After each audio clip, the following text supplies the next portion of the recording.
I went to celebrate a milestone with my girlfriend. What I found ended everything. The condo keys felt unusually heavy in my pocket as I pulled into the crowded valet lane at the Crestview Plaza Hotel. After nearly a year of open houses, price wars, and late-night mortgage calls, it was finally real. We'd bought our first place. It wasn't the Manhattan loft Camille had dreamed of, but a bright two-bedroom in Jersey City with a view of the water, something I gently nudged her toward. Practical and still close to her office. Inside the grand atrium ballroom, light from crystal sconces bounced off mirrors and sequin gowns. I tugged at the sleeves of my slightly too tight blazer, regretting not upgrading from off the rack. Scanning the sea of finance types and luxury suits, I spotted Camille near a towering ice sculpture shaped like a bull on brand for a hedge fund's annual gala. Her brunette hair was pinned in a polished twist, and she wore a shimmering green dress I didn't recognize. She was speaking intently with Julian Crane. Yes, that Julian Crane, billionaire investor, a regular on CNBC. He leaned in close, hand resting lightly on Camille's arm in a way that felt too familiar. I slowed my pace, catching part of their exchange. "Zurich next quarter," he said lowly. "Let's carve out a few extra days. The pitch ends Wednesday. I've extended the suite through Saturday." Camille smiled, but it was tight. "You're assuming a lot, Julian." "Call me Jules," he murmured, his thumb brushing just under the strap of her dress. "Zurich." She told me that trip was for a tech innovation summit hosted by her firm. I'd picked her up from Newark afterward, remembering how rested she looked, with a golden glow that winter in New Jersey definitely didn't explain. "Hey," I said now, stepping up beside them, voice first casual. "Sorry I'm late." Camille jumped slightly, nearly spilling her champagne. Her eyes darted to mine, not with joy but something closer to dread. "Eli," she said, her tone unusually shrill, "I didn't think you were coming." "I told you this morning I'd try," I replied, puzzled. "Just said the final walkthrough might run long." Julian's hand slipped off her arm, but not before giving it one last, slow squeeze. He turned to me, extending a manicured hand. His grip was needlessly strong. "Ah, the social worker," he said, making it sound like I'd just mentioned I breed parakeets for a living. "Camille said you might swing by." "Might?" I repeated, glancing at her. "She just meant you weren't sure about the timing," she said quickly. "With the whole closing process." "The whole closing process?" I echoed. "You mean buying the place we're supposed to live in together?" Julian raised an eyebrow at my tone. "Well, congratulations then," he said, lifting his glass. "Big leap. First property's always special." He clinked his flute against Camille's. "To fresh starts." Her smile froze as she echoed him. "Fresh starts," she said softly, eyes avoiding mine completely. A woman in a sleek designer gown approached, lightly touching Julian's elbow. "The Parkers are asking for you. Something urgent about Singapore." "Duty calls," he said smoothly, flashing a charming smile. "Camille, don't forget we have to finalize those projections before midnight." His glance was loaded. Projections clearly meant something else. "Eli, enjoy the gala." He melted back into the glittering crowd, leaving a tense silence behind. "You look stunning," I said cautiously. "New dress?" Camille nodded, still scanning the room with sharp eyes. "Picked it up last week. Work has been relentless." "You barely seem to be home these days," I said, keeping my tone steady. "But I've got good news that couldn't wait." I reached out, taking her hand. "The condo is officially ours. Closing next week." For a brief second, a flicker of genuine happiness softened her face. "Really? Everything went through? What about those plumbing issues?" "All negotiated. The seller's covering repairs and we got them to include the washer and dryer." That moment felt like us again, hopeful, aligned. But then her phone buzzed. As she glanced at the screen, her expression tightened. "I need to circulate," she said, already pulling away. "The Parkers? And Julian again?" I couldn't help the edge in my voice. Her eyes sharpened. "He's my boss, Eli.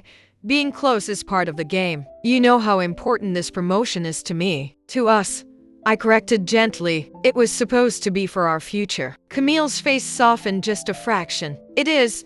Just let me handle the office politics, okay? We'll celebrate properly tomorrow. I promise. Before I could reply, she slipped into the crowd toward a Polish couple near the bar. The bartender eyed me with practiced neutrality. I'd been nursing the same whiskey for almost an hour, watching Camille work the room while avoiding me. Make it a double, I said, sliding my glass forward. Just then, a tall blonde in a red dress settled beside me. You must be Camille's fiancé, she said with a knowing smile. I blinked, surprised. And you are? Melissa Crane. She extended a manicured hand. Julian's soon-to-be ex. I nearly choked on my drink. Nice to meet you. A sardonic smile tugged at Camille's lips as she signaled the bartender. Vodka martini.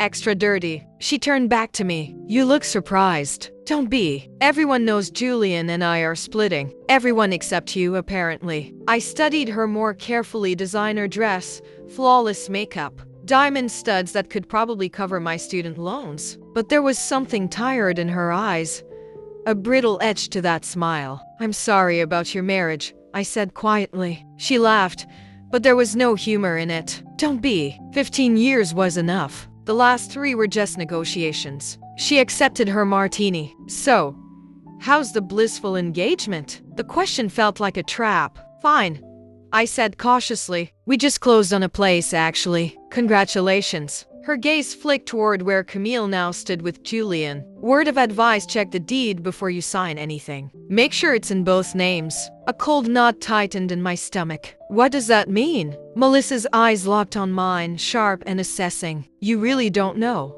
do you? Before I could press her further, a commotion near the entrance snapped everyone's attention. A man in a rumpled suit was arguing loudly with security. I have every right to be here. I'm a Stratford Capital investor. I recognized him from the company's shareholder list. Daniel Foster, a major backer known for his fierce opposition to Stratford's latest expansions. Julian smoothly detached himself from his group and approached. Dan, this isn't the place for. Don't be me, Crane.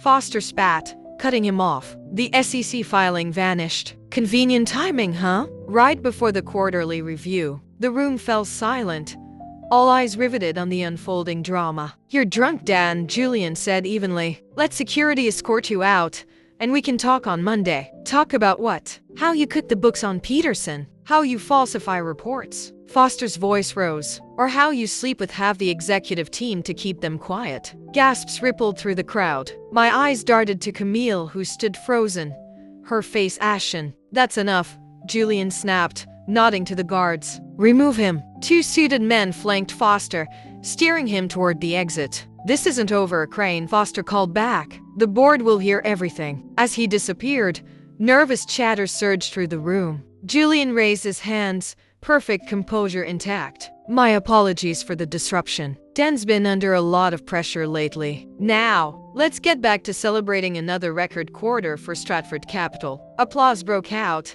and the jazz band quickly resumed playing. Next to me, Melissa Crane drained her vodka martini. And that, she said quietly, is exactly why I'm going to take Julian for everything he's worth in the divorce. I barely caught her words, my attention fixated on Camille's reaction. She wasn't engaging in the small talk around us. Instead, she was furiously typing on her phone, her face tight with tension. Julian caught Camille's eye across the room and gave a subtle nod toward a side door. She responded with a nearly invisible nod before slipping away. Excuse me, I murmured to Melissa, sliding off the bar stool and following Camille's path from a careful distance. The side door opened to a quiet hallway lined with conference rooms. At the far end, Camille paused, biting her lower lip nervously. Of course, I trust you, she said softer now. But this is my career too. If there's even a whisper of impropriety in those Peterson numbers, there isn't.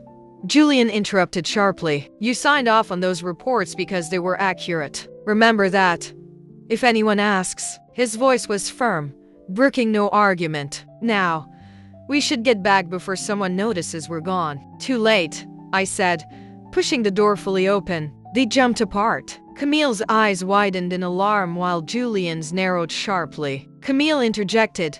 Let me handle this. Handle me? I scoffed coldly, like I'm some problem to be managed. That's not what I meant. I glanced back at Melissa. By the way, I met Melissa earlier. Interesting woman. Seems she knows a lot about what's going on at Stratford Capital and between you two. Camille paled visibly. Eli, please, she begged.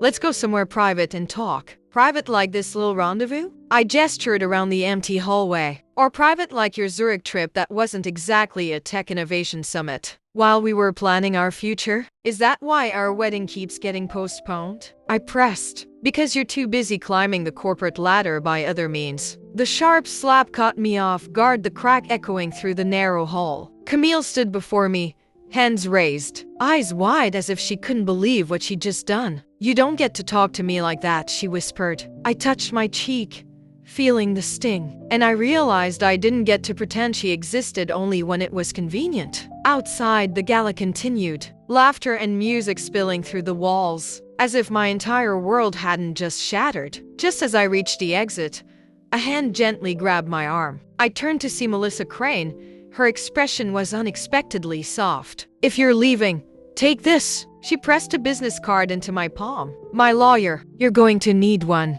I stared at the card, then back at her, confused. Why are you helping me? She smiled, a sad, genuine curve of her lips. Let's just say I'm not a fan of history repeating itself. With that, she slipped away into the crowd. Camille's calls and texts flooded my phone, starting defensive and quickly turning desperate. By day 3, I blocked her number. When she cornered me outside the community center where I worked as a social worker, I was ready. 2 minutes, I said, not inviting her inside. That's all you get. She looked wrecked, still beautiful, but dark circles shadowed her eyes, and her posture screamed exhaustion. You made your choice when you picked your career and your boss over us, I said bluntly. That's not how it was, she protested. Jillian and I, it was a mistake. Work stress got out of hand. For 3 months? I raised an eyebrow. She flinched. I deserve that. But Eli, what we had for years, that's worth fighting for, isn't it? What we had died the moment she pretended I didn't exist at that gala, I said firmly. Your 2 minutes.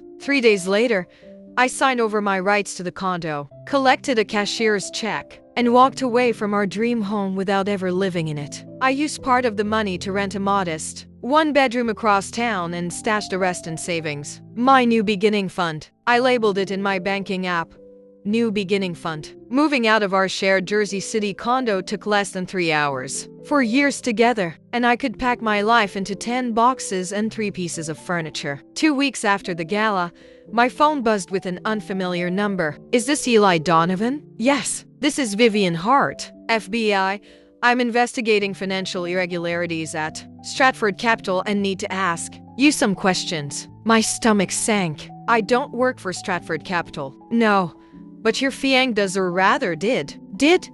What do you mean? Julian Crane resigned last week. I assumed you were aware. We're no longer together, I said flatly. Haven't spoken to him recently. She paused. Miss Crane has provided valuable information about the fraud scheme's inner workings. I laughed without humor. Let me guess, she's claiming she didn't know anything until recently. Agent Hart's voice stayed neutral. I can't discuss her testimony, but we believe you might have relevant information. Were you at the Stratford Capital Gala at the Crestview Plaza Hotel 3 weeks ago? Yes. Did you witness an altercation involving Daniel Foster? I recounted what I'd seen. Would you be willing to provide a formal statement? It could be crucial for our case against Crane. I hesitated. Part of me wanted Julian to pay for everything. Another part wanted to leave Stratford Capital and all its drama in the past. I'll do it, I decided. When? After arranging a meeting with Agent Hart. I barely had time to breathe before my doorbell rang. Melissa Crane stood there. How did you find me? I asked, too stunned for small talk. You think they don't have ways? She smirked. Julian called me last night, furious, demanding I lean on my father, who sits on Stratford's board, to step in. She rolled her eyes, like I'd help him after what he did to me, the same thing he did to his first wife, and the same thing he was planning to do to Camille, with his new executive assistant. I stared at her, stunned. Yes, your Camille was just the latest in a long line. Julian has a pattern. Seduce ambitious women, use them, then discard them. She pulled a manila envelope from her purse. These might help. Inside were emails between Julian and Camille, spanning 6 months. My lawyer obtained these during discovery for my divorce. I hesitated. What's in them? Melissa placed a manila envelope on my coffee table, then rose gracefully and moved toward the door. Business communications about Peterson, she said. Read them, then decide what to tell the FBI about your ex-fiance's level of involvement. One message after another revealed references to Camille and Julian's relationship. Well before the 3 months she had admitted to. In one email from 5 months ago, Camille had written, "Zurich was perfect. Can't wait for the next summit." 5 months while I was planning our wedding, while I was looking at lofts in Manhattan. When agent Vivian Hart called again the next day, I told her everything. What I'd seen at the Crestview Plaza Gala, what Camille had admitted to me, and what Melissa had handed over. I didn't mention the emails specifically, but I did provide enough for the investigation to deepen. A few months later, indictments were announced against Julian Crane and 2 other executives, with trials scheduled for the following year. Camille had vanished from my life completely. According to Jason, who'd heard it from a mutual friend, she'd moved back to her hometown in Ohio. The Jersey City condo we'd almost shared had been sold in a short sale, another casualty of the Stratford Capital fallout. One evening, while grading papers, my phone rang, an Ohio area code. I almost let it go to voicemail, almost. When I arrived at the cafe, she was already there sitting at a corner table with 2 cups in front of her. She had lost weight, and her once sleek hair was pulled back into a simple ponytail. No makeup, no power suit, just jeans and a sweater. "I ordered your usual," she said as I sat down. "Black coffee,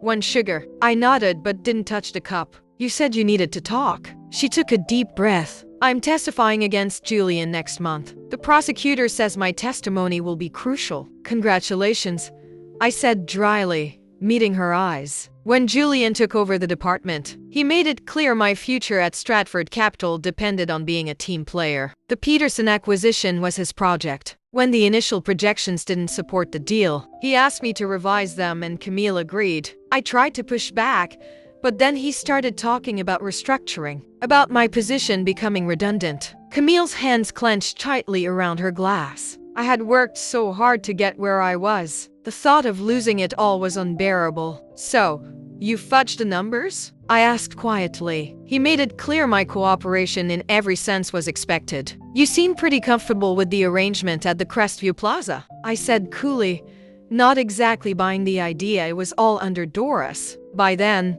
I'd convinced myself it was consensual, a calculated choice on Camille's part. Her voice cracked just a bit. "It's amazing what you can justify when the alternative is admitting you're being used." I leaned back, watching her closely. "What do you want from me, Camille? Forgiveness? I'm not a priest." "Nothing," she whispered, voice barely audible. I stood up, leaving my untouched whiskey on the table. "I need to get back, papers to grade." "Eli," she called as I turned toward the door. "Were you ever going to look for me after that night? Try to fix things?" I paused, considering. "No," I said finally, with absolute certainty. "The moment I saw you with him, I knew exactly who you were, and that wasn't someone I wanted to spend my life with." As I walked out of the cafe, a weight lifted from my shoulders. "You can't face your boss alone," Camille said softly. "Happy to help," I replied, and I meant it. Emma and I had bonded over shared academic interests, slowly extending our friendship beyond school hours. She'd been divorced for 3 years and understood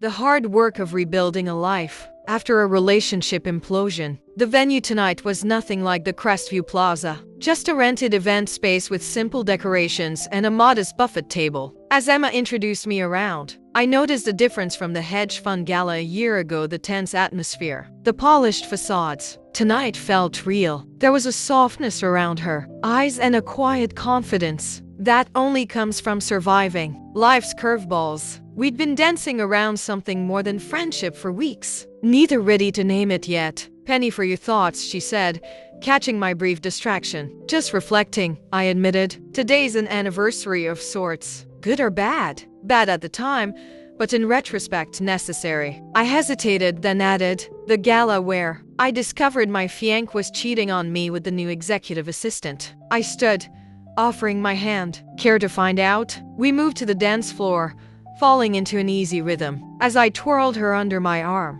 I caught my reflection in a decorative mirror smiling, relaxed, a man who had found his footing again. You know, Emma said as we swayed to a slower song, when we first started having lunch together, I thought you were the saddest person I'd ever met. Ouch!